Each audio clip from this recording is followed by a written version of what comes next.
All right, pick up on video 2. So we left off with genes. We said that genes are regions of a chromosome that are going to code for genetic information. But let's talk about what genes, and this is actually going to be true of your coding and non-coding regions. Those are made up of nucleotides. So nucleotides are the monomer of our DNA or RNA. They're both made up of similarly structured nucleotides. Now, when we say monomer, we have to kind of remember that back from our organic molecules unit, we said that we have monomers and polymers. So our organic molecules are made up of these small units that essentially just repeat over and over and over and over again. And those small units are your monomers. And then we call those repeating larger structures that are made up of monomers, those are your polymers. So DNA and RNA are polymers. They're these big molecules made up of nucleotides repeating over and over again. And there are 3 major parts that we want to know that make up our monomer, make up our nucleotides. And that's a phosphate group, which is depicted in orange on the top picture, and it is depicted in, we'll ignore the bottom one for a second. So it's depicted in orange on top. Then it's made up of your deoxyribose sugar. In the case of DNA, that's where deoxyribose comes from. In the case of RNA, it's just going to be a ribose sugar. So we're going to lose the deoxy if we're talking about RNA. And it's made up of a nitrogenous base, which is your green rectangle. Underneath, we also talked about another molecule, so I'm kind of bringing it back again to remind us, that was in our organic molecules unit with our nucleotides, and that was ATP, which we said is going to look a lot like our nucleotide, except instead of having one phosphate group, ATP, adenosine triphosphate, is going to have 1, 2, 3, and that's in pink underneath there, phosphate groups attached. And it's that bond in between your second and third phosphate that's got that high energy bond that if we break it, so if we pop that third phosphate off, it releases a little bit of energy, allows the cell to carry out some cellular processes. So when scientists communicate about DNA, what they're actually going to do, so when they start saying, ATGCC, that sort of genetics talk, what they're actually talking about, those letters, is they're talking about the nitrogenous bases. So they're talking about that green rectangle. Now, nitrogenous bases are going to pair up in the center of our double helix structure. So I have a couple different pictures here. If you look on the side, the one that's a little more towards the middle, that is your double helix structure. So that's that twisted spiral staircase structure. What we're looking at a little further over to the right, that's what it would look like if it was unwound. So if it were kind of 2-dimensional, so we could kind of stare at it on a paper. So DNA is double-stranded, meaning that you have your sugar and phosphate that are going to make up those orange outsides, so sort of the rungs of our DNA ladder. We notice that in the inside, we have our nucleotides being paired up. And they're going to pair up according to their nitrogenous bases. And this should be a little bit of review for us.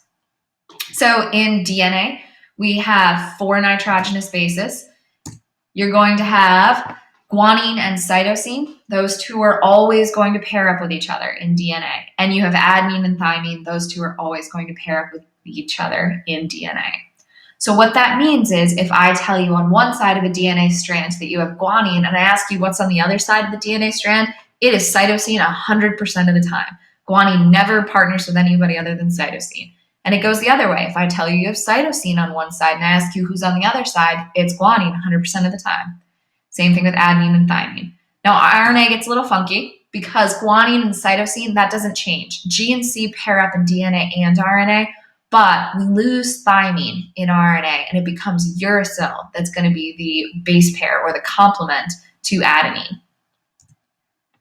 Now, base pairs themselves are held together by something known as hydrogen bonds, which we talked a lot about in our water unit at the very beginning of the year. Hydrogen bonds are super weak associations. To call them a bond even gives them a little more strength than what they actually have. It's just a slight attraction between molecules. And those are depicted by the dashed lines that you find between your base pair structures in your diagrams. So you'll notice that adenine with uracil and with thymine has 2 hydrogen bonds that connects those base pairs, whereas guanine and cytosine, they have 3 hydrogen bonds that are going to connect them. And that's what's going to, if we go back a little bit, if you look at your center, so in the middle of that sort of 2-dimensional drawing we're looking at over on the right-hand side, you can see, again, they've drawn sort of hydrogen bonds and they're connecting your base pairs. So that's what's going to hold your 2 sides of the DNA strand together. It's those weak hydrogen bonds in the center.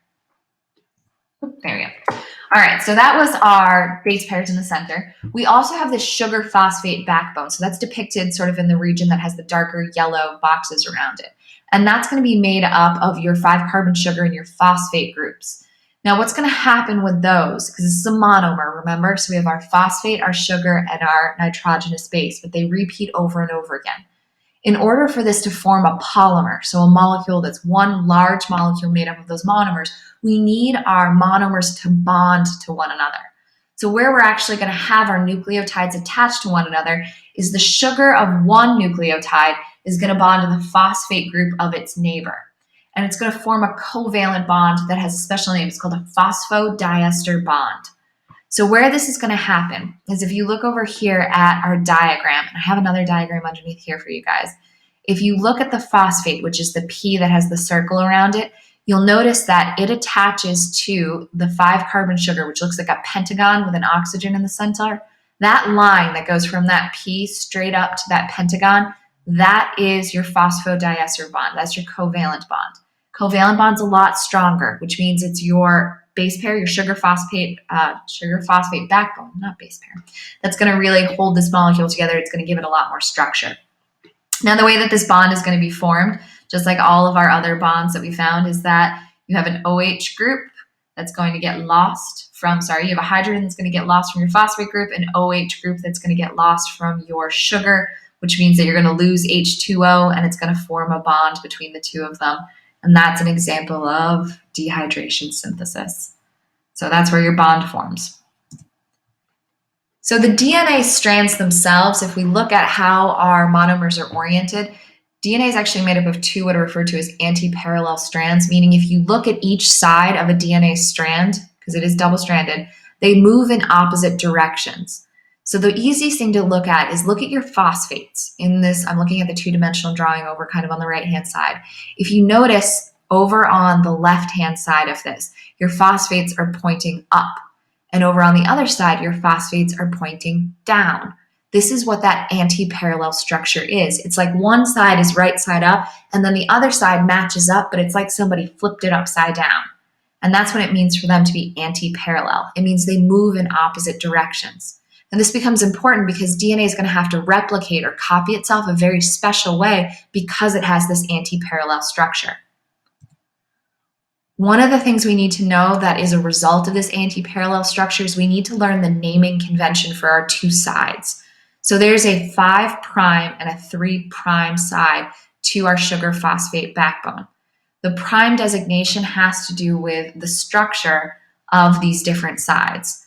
So if we look right here, we mentioned casually a little while ago when we were looking at cell transport, and you guys did an activity looking at DNP, and there was a thing that said 2,4 DNP. And you asked what the 2,4 was, and I told you that you can name carbons. Well, that's what this 5 and 3 means right here. So if you notice, here I have another picture directly underneath this of your nucleotide, but I actually have your carbons numbered. So if you look at your purple pentagon, which is your 5-carbon sugar, and you see that kind of bright pinkish reddish number, you'll notice that starting in the upper right-hand corner, you have a 1 carbon, a 2, a 3, a 4, and then up above it a 5. What 5' refers to is that the 5 carbon is pointing up, so that's your leading carbon on that side. If it is a 3' side, then it is your 3' carbon that is your leading carbon on that molecule.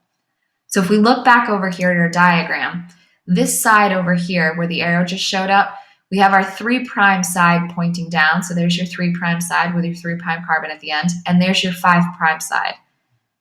If you look the other way, it goes the opposite direction. So if it's 5' up here, it's 3' down there. The easiest way to remember this, and what I always do, is look at your oxygens and kind of imagine that your oxygens are like arrows. They're going to point to the 5' side. So if the oxygen is pointing up on the sugar molecule, then it's pointing to your 5' side. See on this side how its oxygen's pointing down? That's pointing to your 5' side there. All right. One last video.